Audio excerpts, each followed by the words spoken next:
guys, I'm Laura Vitale, and on this episode of Laura in the Kitchen, I'm going to show you how to make a pot roast, but I'm going to show you how to make the ultimate pot roast, and we're going to give it some Italian flavors with some porcini mushrooms and Chianti. It's going to be absolutely out of this world delicious. Let's go over the ingredients so we can get started. You're going to need some chopped onion, some carrots chopped pretty big, some chopped celery, some frozen pearl onions thawed, some dry porcini mushrooms, some sliced stewed tomatoes, fresh rosemary, fresh thyme, some garlic, some Chianti, of course, salt, pepper, a little bit of all-purpose flour, and of course you're going to need the star of the show, and this is a 4-pound chuck roast, my favorite type to use whenever I'm making any kind of roast. And you're also going to need 1 cup to 1.5 cups of hot water, and of course you're going to need a little olive oil. So this is really simple, really easy, but it's going to taste absolutely incredible. And wait till you see the end result. It's amazing. Now, first thing you want to do is this is a 1/2 ounce of dried porcini mushrooms. They have a very delicious, deep, woodsy flavor, and I adore them. But we have to bring them back to life. So what we're going to do is we're going to give them about a cup and a half of hot water that I've recently boiled. I have 2 cups there, but we won't use it all. And this is just going to rehydrate them. It's going to bring them back to life. They're going to get nice and soft. And what's really going to do for us that we're going to need is going to give us the most incredible mushroom stock, which we're going to use in the stew itself. But I want to do this separately because when you're using dried mushrooms and you reconstitute them, a little bit of the grit from the mushrooms themselves, they'll kind of fall to the bottom of the bowl, and I don't want to add that to my stock, to my roast. That's why I'm soaking them separately, because if I would have just put them in the pot with a cup and a half of water, the grit would just kind of be at the bottom of the pot, and I don't want that. So leave that aside. Now, second thing you want to do is take a large pot, fill about 2 tablespoons of olive oil in there, and bring it to high heat. Turn the heat on to high because you want that screaming hot from when you put your roast in the pan. Okay, so we have our roast here, and an important note, anytime you're using any kind of meat, you want to let it come to room temperature for about an hour. You never want to cook cold meat because it'll come out really tough. And I'm going to season liberally with salt and pepper all over it, because this is really your only chance to season the meat itself, and you want to make sure it's really nicely seasoned. There's one side, flip it, and we'll do this side. And this little bit of fat is going to give a great flavor, so you don't want to get rid of that. You want to make sure you season on all sides too. Got the pepper. Now we're going to take some all-purpose flour, and you're going to probably need about a 1/4 cup. And this is what's going to really give it a beautiful crust, and it's actually going to help the sauce thicken as well. And rub it all over. Rub it pretty well. We have our meat rubbed on with all-purpose flour and the salt and pepper. Now let's bring it over to the stove so we can get searing it. My olive oil is really nice and hot, so I'm going to add in, this big baby. That's exactly what you want to hear. And you want to let that cook for about 4 to 5 minutes on each side, and I mean the sides as well, because I want everything to have a really nice deep brown crust. Meanwhile, I'm just going to gather up the rest of my ingredients, and I'll meet you back here. My beef is perfectly colored on all sides. Yep. I'm just going to take it out of the pan. Put it back on this plate. Doesn't matter. I'm going to add about 1 tablespoon. I'm just going to turn the heat down to medium now. I'm going to add about another tablespoon of olive oil. And at this point, we're going to add in onions, celery, and carrots. Oops, I don't want to forget the garlic. And I'm just going to season the veggies with salt and pepper. Because remember, you really want to make sure you season every layer of your dish. Wonderful. Giving this a nice stir. Just want to let this go for about 5 to 7 minutes until the vegetables start to cook down.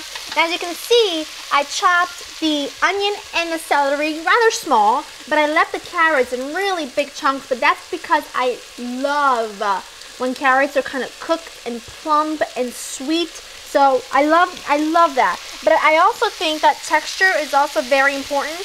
And I don't want everything to be a big mush. I want to have big chunky pieces of things. And about a half hour before the actual meal is done, we're going to add in the pearl onions. They're just going to cook fairly to get them nice and sweet, but they're not going to turn into mush because I love the flavor of those little teeny tiny little sweet bites of heaven. Let this go for about 5 to 7 minutes, stirring it every now and then we'll continue adding more ingredients. My veggies have been cooking for about 5 minutes. You don't want to have a really deep color on them. You just want them to start cooking down. And now at this point, we're going to add the beef back in. I'm going to sit it right on those veggies. Pop them around, just like that. And we're going to pour over about 2 cups of our Chianti. This is going to be fantastic. Now, if you want, you can use a different kind of wine, like a Cabernet or a Merlot. I just really love using Chianti when I make this stew. It just goes so well together with the porcini mushrooms. It's fantastic. If, however, you don't even want to bother using wine, you can always just, use some beef stock if you want. Now, I'm just straining my porcini mushrooms and adding those in. It's going to be so good. It makes your house, by the way, smell incredible. And I'm only using a ½ ounce of porcini mushrooms because they're really strong. If I were to use a whole ounce, it would kind of overpower everything, and I don't want that. I'm just going to start adding the liquid. Oops. You see the grit? See that? That's why we soak them separately, because what we're going to do is, whoop, here we go. We're not going to add that little bit. We're not going to add that because I don't want that in my stew.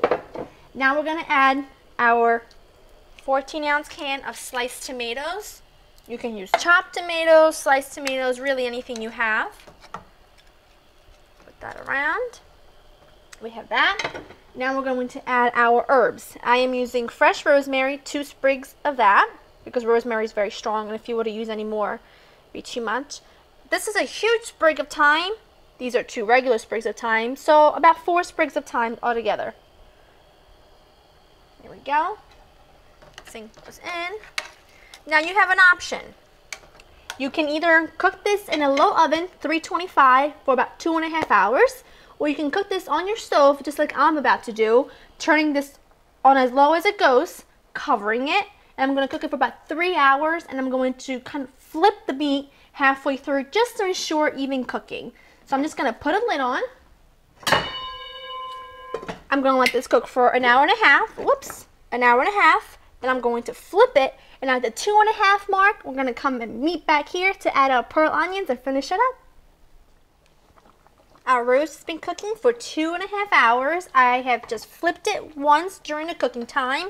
Smells insanely good in here. This is over medium-low heat. It's actually over low heat. I'm just going to turn the heat up to medium. And I'm going to add in our pearl onions that I have defrosted. Just putting them in the juice. Oh, this is going to be out of this world. Now I'm just going to taste it for seasoning, because I know it needs seasoning at this point. Absolutely. It tastes delicious. Now the sauce itself needs to be seasoned, because we've seasoned the beef, we've seasoned some of the veggies, but we haven't seasoned the sauce. So just season it to taste. Just like that. Giving this another stir. And I'm going to cook this uncovered for 30 minutes at medium. I'm going to actually put the heat up to medium high. And I'm going to flip this after 15 minutes just to ensure that the beef is cooking absolutely evenly on all sides. So 30 minutes, flipping it once after 15 minutes, uncovered, and it's going to be delicious. Our pot roast is done, and it is absolute perfection, okay? I'm just going to take it out, and I want to just show you the consistency of this sauce, okay? Look at this. Look at the thick, gorgeous, glossy deliciousness that it is, the sauce, okay? That is achieved partly from cooking it the way that we did, covering it for most of the time, and then leaving it uncovered for half an hour. And a lot of it is coming from the fact that we put a little bit of flour on the actual roast, and that just really thickened up the sauce and gave it the most amazing consistency. And now just want to slice a little piece here so I can show you guys. It just slices like butter. Like I don't even have to barely touch it. Look at that. Like absolute amazing right here. It's hot though. Absolutely delicious. Oh, look at that. And I want to show you how I serve it. You can serve it as is, and there's nothing wrong with that. Or you can serve it with my rosemary and roasted garlic mashed potatoes. Take a dollop of this. Put it at the bottom on your plate. And I want to make like a well, almost.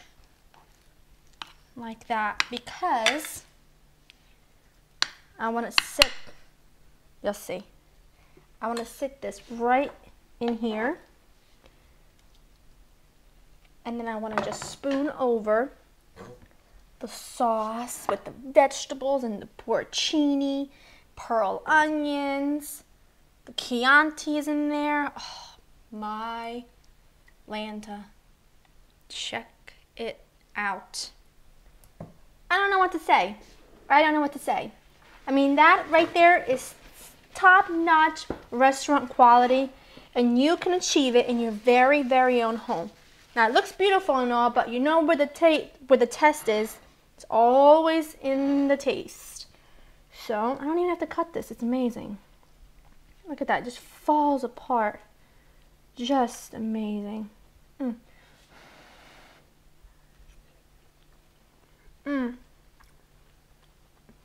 I get the full bodiness of the Chianti, the richness of the porcini. It's absolutely out of this world. If you're looking for the top-notch pot roast recipe, look no further because this is it. And to get this recipe and other recipes, you can just check out my website at www.laurinthekitchen.com. I really hope you guys enjoy spending time with me. I'll see you next time. Bye.